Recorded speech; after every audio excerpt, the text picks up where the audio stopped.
Em dia de volta, agora a gente vai falar de política. Quem mais entende desses bastidores da política paraibana já está aqui conosco. Ao vivo, Paulo Roberto, boa tarde. Tudo bem, Monique? Tudo ótimo. Como está você?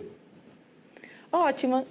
Já escutou uma história que diz assim, é melhor escapar fedendo do que morrer cheirando? Já escutou isso? Já. Hoje lá no Ceará fala-se muito Fala muito isso? Pronto. Então, Sérgio Moro, o senador, escapou. Não vou dizer que ele escapou fedendo, porque o placar foi 5-2, mas escapou no TRE do Paraná.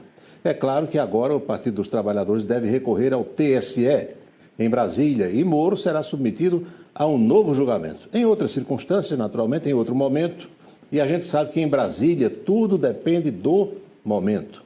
No momento uma coisa acontece, no outro momento a coisa, ou a cousa, como diz um amigo meu, já é bem diferente. E o resultado ontem foi 4-2, portanto, já com maioria pela manutenção do mandato de Moro. Hoje, o desembargador presidente votou e foi 5-2. E Sérgio Moro procurou a imprensa ontem, no início da noite, para dar uma rápida declaração que a gente acompanha agora. Em um julgamento técnico e impecável, rejeitou as ações que buscavam a cassação do mandato de senador que me foi concedido pela população paranaense. Na data de hoje, o tribunal representa um farol para a independência da magistratura, frente ao poder político. Juízes, desde que independentes e sujeitos apenas à lei, são a garantia da liberdade.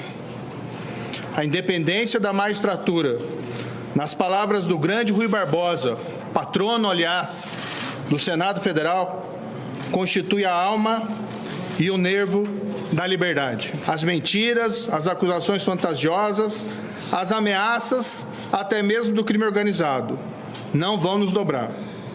Eu registro aqui um importante agradecimento à minha família, aos meus filhos, em especial à minha esposa, a deputada federal Rosângela Moro, aqui ao meu lado.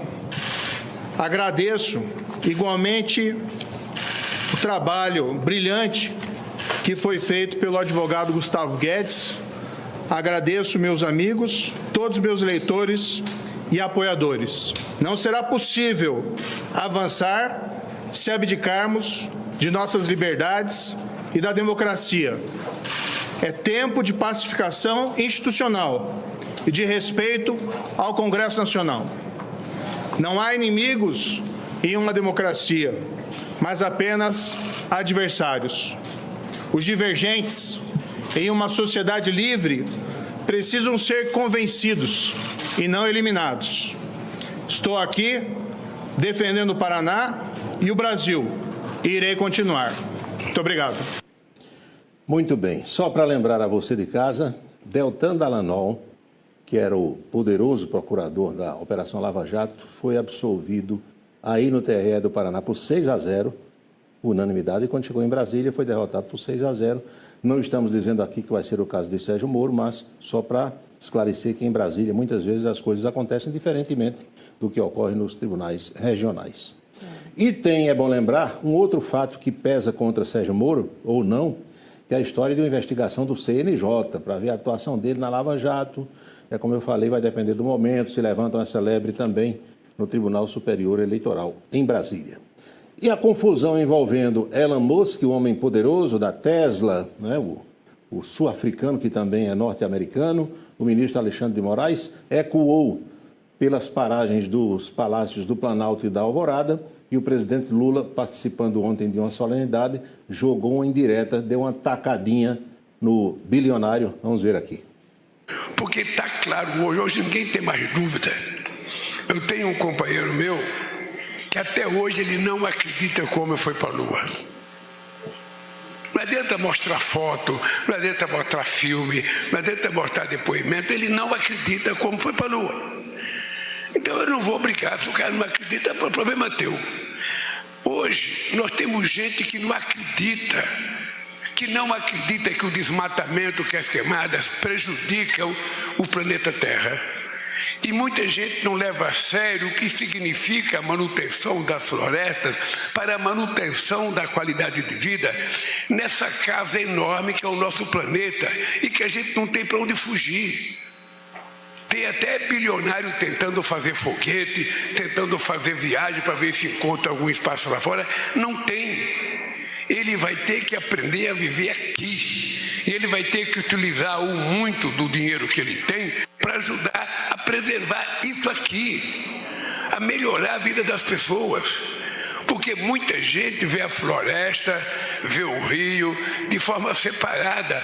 Vocês e o governo têm que ver a floresta sabendo que aqui mora um índio, que aqui mora uma pescadora, que aqui mora um pescador, que aqui mora um pequeno trabalhador rural. Lula foi direto, né? Um bilionário que está fazendo foguete para ir para outro planeta só pode ser Elon Musk. Deu uma cutucadazinha.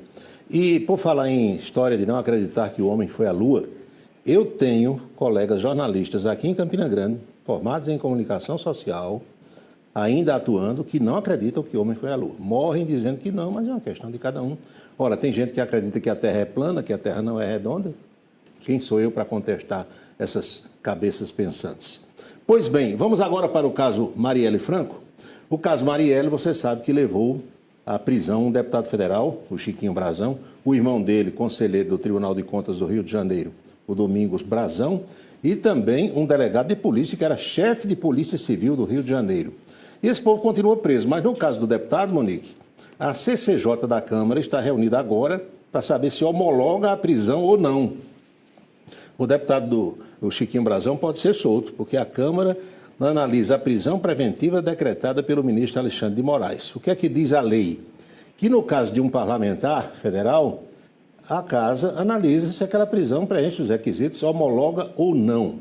Nesse instante, a CCJ está reunida, mas saiu uma decisão há pouco do Partido Liberal, que não é o partido do Chiquinho Brazão. Ele era do União Brasil, já foi expulso, um dia depois da prisão.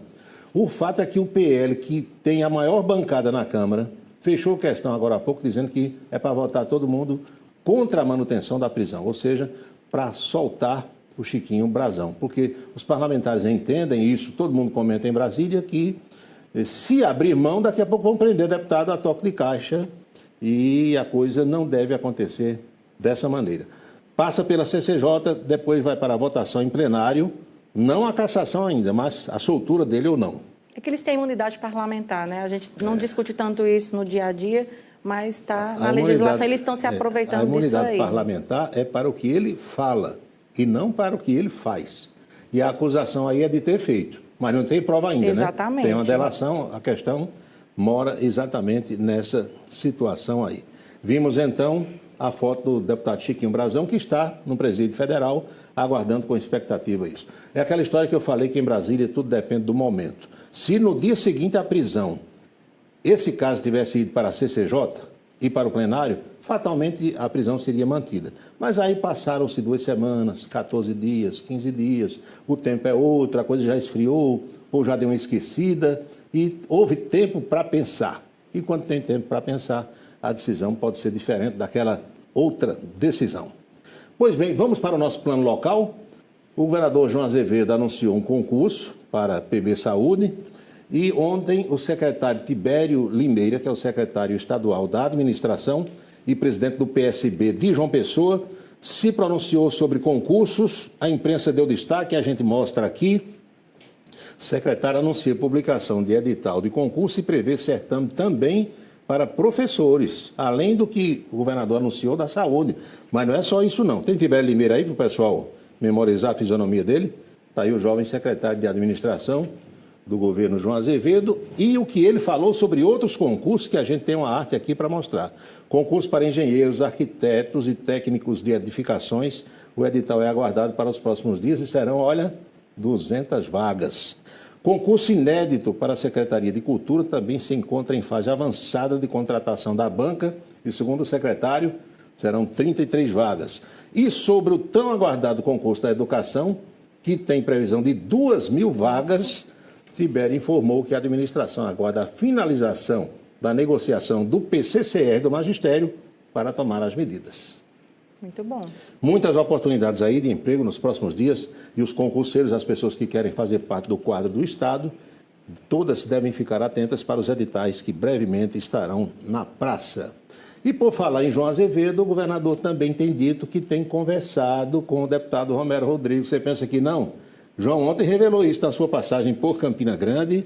Olha aí, João revela conversas com Romero, mas mantém defesa pelo nome de Johnny Bezerra para a disputa em Campina Grande. A gente sabe que, para repetir para você a palavra de anteontem, nas conjuminências atuais, os acordos, Johnny né? Bezerra deve ser vice numa provável chapa encabeçada por Romero Rodrigues.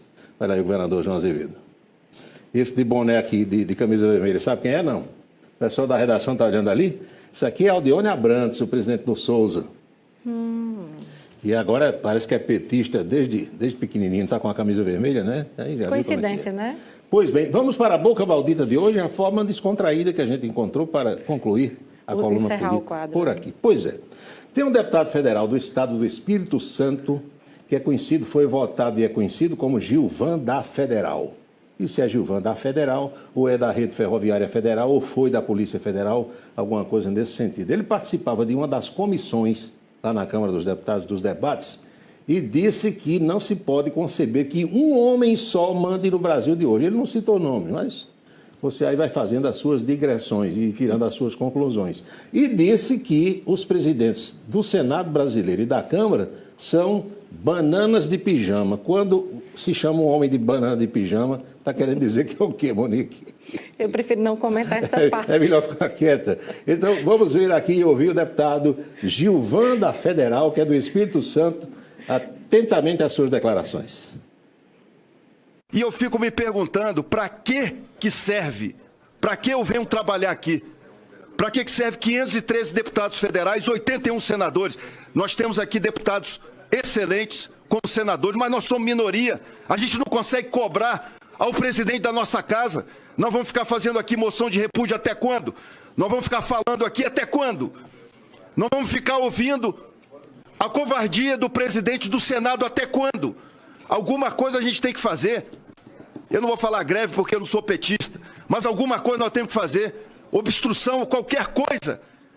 Porque a gente fala, e o presidente do Senado, um covarde, omisso, banana, me envergonha como parlamentar ter o presidente, os dois presidentes das duas casas. Podem me perseguir, podem fazer o que vocês quiserem, mas não tenho medo nem do Arthur Lira, que eu sou deputado igual a ele, nem tenho medo do presidente do Congresso Nacional, um covarde, um banana. E eu estou de saco cheio de andar na rua e perguntar, ô deputado, vocês vão fazer o quê? Vocês vão fazer o quê? E volto a dizer, presidente, já estou terminando. Porra, 513 deputados federais, 81 senadores, e um único homem manda no Brasil com dois covardes que nós temos aqui na presidência da Câmara. Pegou pesado, não pegou, não? Pegou pesado. O pijama já fui eu quem colocou aí. Ele falou só banana, mas para completar a gente enfeitou o pavão e botou um pijama. E para fechar mesmo a coluna de hoje, eu estava aqui conversando com a Monique, eu esqueci. Você pensa que a gente não esquece? Não esquece. A agenda, os compromissos do presidente Lula para hoje, é assim que a gente fecha a coluna. Às 9 da manhã vai ter um papo com o presidente do Comitê Econômico e Social Europeu, Oliver Hopke. Depois, anúncio do resultado da seleção do Minha Casa Minha Vida para modalidades rural e de entidades. Nesse instante, Lula está com representantes dos movimentos sociais no Palácio do Planalto, movimentos sociais de moradia, e aí que entra aquele pessoal que invade prédio em São Paulo, Guilherme Boulos, aquela turma toda. 2h30 da tarde vai receber o senhor Wellington César Lima, que é o secretário especial para assuntos jurídicos da Casa Civil. E, por fim, no finalzinho da tarde, reunião com especialistas do setor elétrico, porque Lula ontem assinou uma medida provisória que prevê um aumento menor na tarifa de energia que a gente paga.